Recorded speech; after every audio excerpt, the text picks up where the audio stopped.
Hello everybody, and this is my 40-gallon orange Neocaridina tank.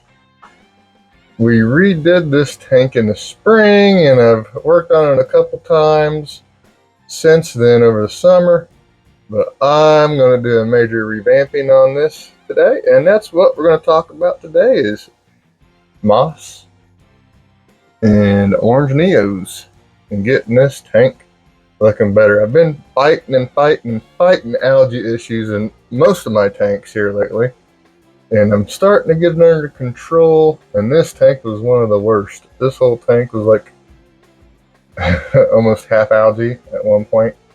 So I've been treating this peroxide and pulling it out handfuls and handfuls, and I think we're getting somewhere. So, and you'll notice we got a little bit of duckweed, so the first thing we're going to do is pull out the duckweed.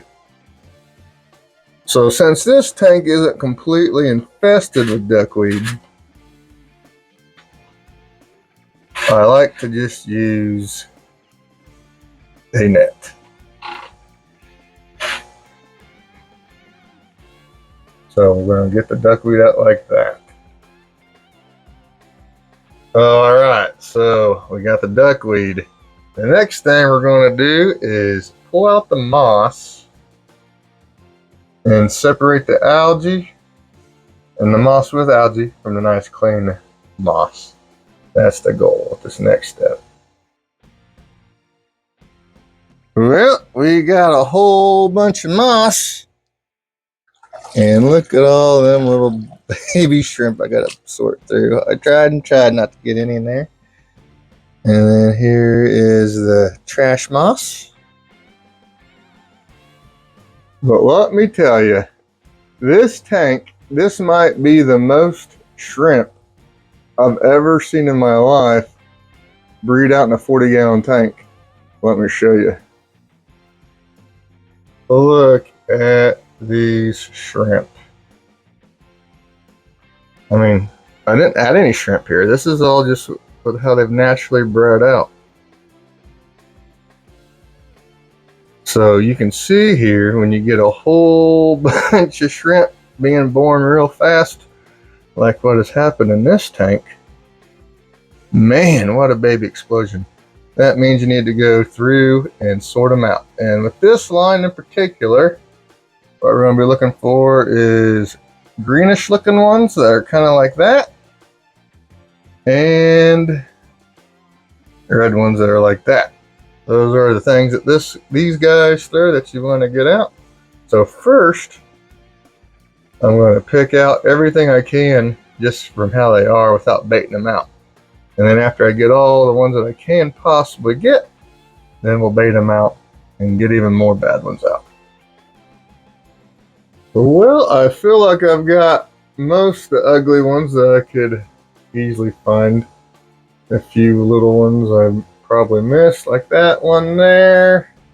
I see a handful of them, but what we're going to do now is put some algae wafers up and get them all gathered out in one spot, and then we'll be able to really tell which ones are duds and which ones are studs.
So this is how I had to get a time-lapse shot because we are dealing with a ceiling tank. I think we stirred up some more bad ones to get out. So let's get on that. All right, we're back up on the ladder.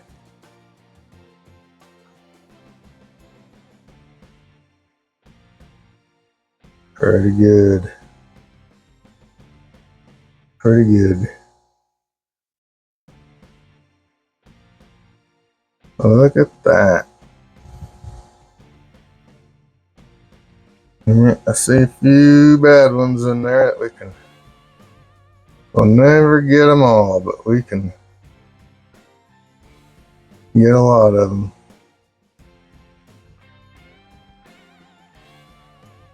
All right, we started this project before noon, and now it's getting to be like in the evening. So several hours later, and I think I did a pretty good job. We'll revisit this tank in about a month because there's so many peewees. I pulled out so many little, just teeny tiny shrimp that were red. I'm sure there's still a few in here, but I feel like I did pretty good. This tank, I'm feeling a whole lot better. It's a lot of orange shrimp. And to think, just a couple months ago, I was limiting how many orange shrimp I was selling. And now, as the baby explosion comes up, and I got tons of shrimp. Lots of orange shrimp. And now, I feel real good about it.